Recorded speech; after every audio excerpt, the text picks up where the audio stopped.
Up next, the Cannabis Reporter Radio Show with Snowden Bishop.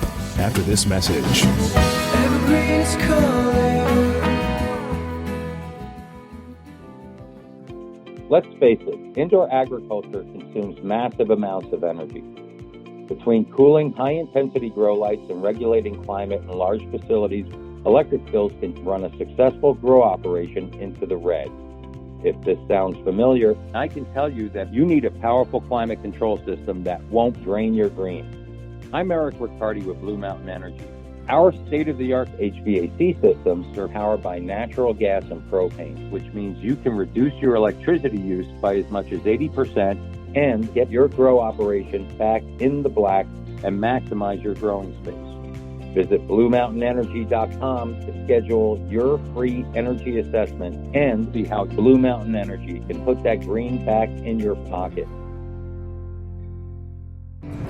And now, it's time for the Cannabis Reporter Radio Show with Snowden Bishop. Listen in as Snowden interviews cannabis industry pioneers, marijuana experts, policymakers, medical practitioners, patients, and other amazing individuals with compelling stories to share. It all happens right now. Here's the Cannabis Reporter, Snowden Bishop. Evergreen is calling. Hi, and welcome back to the Cannabis Reporter Radio Show. I'm Snowden Bishop, and I'm happy you could join us. Ever since California legalized cannabis for medical use in 1996, mom-and-pop entrepreneurs have been developing innovative formulations and crossbreeding cultivars to create new cannabinoid profiles targeting a variety of medical conditions. As the industry was operating legally in the state, despite the vexing federal prohibition, these innovators had a unique opportunity to name their new varietals, which publications like Leafly would eventually catalog, along with each strain's cannabinoid and terpene profiles, potency, and intended medical effect. One of the more notable was Charlotte's Web, which was developed in Colorado by the Stanley brothers, specifically for a pediatric epilepsy patient named, well, you guessed it, Charlotte. At the time, legal cannabis was limited to only a handful of states, so the threat of competition by large pharmaceutical companies or other outside influencers was practically non-existent, or so it seemed. So when cannabis industry pioneer Steve D'Angelo began warning entrepreneurs and innovators about the importance of protecting everything they create decades ago, not everyone paid attention. But during a keynote address at an early industry event, he urged stakeholders to get lawyers on board as a first order of business. And he said, if you don't have that relationship with a good IP attorney, you're going to make a whole lot of other people very rich. As it turns out, he was right. The sad truth is that there were companies working quietly behind the scenes, developing their own cannabis-based drugs and locking down patents. And while the Stanley brothers were first on the market with a strain of CBD they developed to treat a little girl's epilepsy, GW Pharmaceuticals later became the first to receive FDA approval for the use of CBD for treating epilepsy, which basically rendered the development and sale of all other CBD products intended for medical use off limits. They've since filed nearly a dozen patents, and most of those will no doubt overlap with earlier innovations developed by entrepreneurs who failed to heed Steve D'Angelo's advice. Now, fortunately for the Stanley brothers, Charlotte's Web survived without threat of infringement, but mostly because they sought legal support from an experienced patent attorney. And lucky for us, that attorney is here to explain how cannabis innovators can best protect themselves and their intellectual property in this ever more competitive market.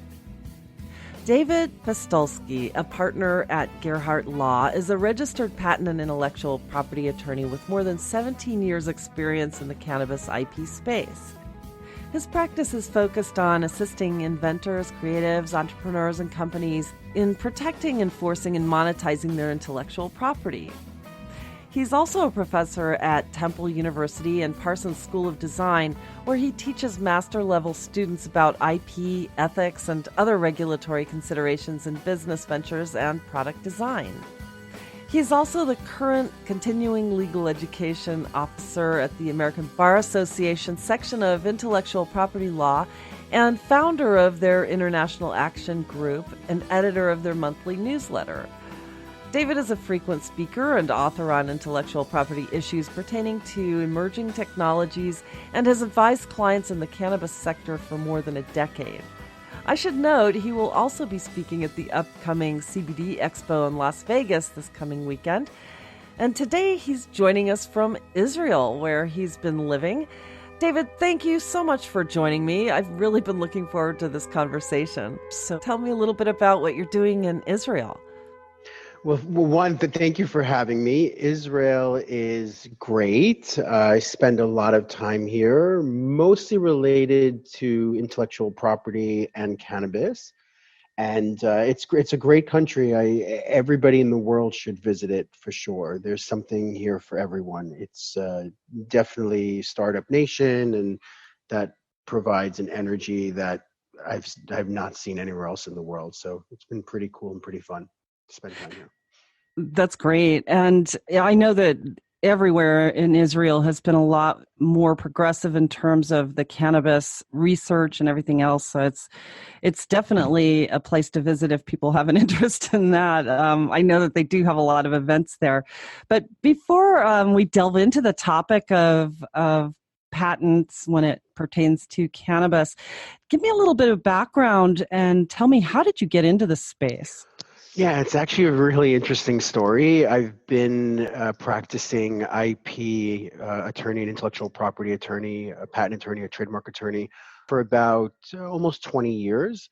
And about 10 years ago, I decided to leave big companies and kind of devote my life to entrepreneurs. And I started working at a kind of regional firm in New Jersey. And I decided that one of the entrepreneurial things I should do is create events for entrepreneurs. So, the firm would host these meetups. So the meetup was a brand new thing back then. It was going back about 10 years now, maybe even 11 years. And so my firm, through me, as part of an entrepreneurial effort, because I was devoting my life to entrepreneurs and trying to help, startups and small companies, independent inventors, and emerging technology companies, we hosted a meetup, was the patentability of cannabis. At the time, many states were legalizing medical marijuana. Some states were even legalizing recreational marijuana around the world. It was getting attention. And so, of course, startups were popping up, and I decided, well, let's have a meetup and let's do a kind of educational session to entrepreneurs. And so I hosted a meetup, the content of which was all about the patentability of cannabis and CBD and other related compounds that are found in cannabis. And it was a great presentation. Maybe about 100 people came. It was free. And at the end of the presentation, somebody comes up to me and introduces himself as a doctor and says that for the last 2-3 years, he's been taking his daughter, who has been suffering from leukemia, to Colorado to camp out outside of the facility where they were making Charlotte's Web, which was, I'm sure people in the industry know, a CBD oil. At the time, very small new company started by the Stanley brothers. And he's like, I think you really have to talk to these guys. I happen to know the marketing director. Maybe I can make an introduction. And I found myself literally on a plane to Colorado to meet with them just a few weeks later, and was fortunate enough to kind of work with them to educate them on the protectability of what they were creating in Charlotte's Web and their extraction process and all the machinery and stuff like that, because my background is in chemistry as a patent attorney. So I was able to kind of guide them through the patent process. I also helped them on like trademarks as well and brand enforcement, but it was amazing because I got to see the company. I was with the company to grow and kind of launch into different countries, and then which forced me to understand the landscape of regulatory and ethical issues in going into another country, not from the United States, as well as the minefield of the United States, because the regulations were so different and ever changing. And so I was with them for many years. And I about a few years ago, they actually moved to another firm, which was great for me because it allowed me now to it kind of freed me up to work with other companies, because if you're a lawyer, you can't take on a client that's in conflict to your current client. And so if you're representing a company like the Stanley Brothers, who make Charlotte's Web, they're a big company. So it was hard to take on other companies, especially startups and entrepreneurs. So once they left me, I was able to kind of really start to, gather more and more clients in this space. So yeah, and the reason why the doctor came up to me was because I had just lost my sister to leukemia, and somehow it came out during the presentation. I don't remember why. Something, I think she was like prescribed the legal medicinal marijuana. So I think he just felt this kind of kinship and came up with me. So it was all fortuitous, and it's so I've been in this space for about 12 years, and I can tell you the presentation that I gave 11 years ago is a very different type of presentation that I would give today, let's say. So it's the field has changed so much in terms of patentability and trademarkability of such brands. But yeah, that's kind of how it happened. I think my sister was looking down on me, to be perfectly honest. Wow. I'm so sorry about your sister, but it was interesting because back then really the only legal means to acquire any cannabis whatsoever for treatment was the Marinol. Yes. And it was one of the very first, but it wasn't exactly like the plant molecule. It had a lot of alterations to it, which is Sure. what made it legal. And it was unfortunate because I think a lot of people could have benefited from the whole plant as opposed to just a chemical identical twin, or somewhat identical twin to Oh, I agree. THC. Yeah, but that's an interesting story though, and I think that a lot of people got into that because of family members who had success using cannabis and all of that. But you also what you were talking about a moment ago, it makes sense that things are so different now. The regulatory environment is just so different now than 11 years ago. So it all comes full circle though, and I'm looking forward to a time when we don't have to worry about the legality of all of this. But when you started picking up other clients, let's say someone comes to you and they say that they've cloned and spliced a couple of cultivars and they want to make a different breed that hasn't really been thought of before, that say concentrates on more of one cannabinoid over another.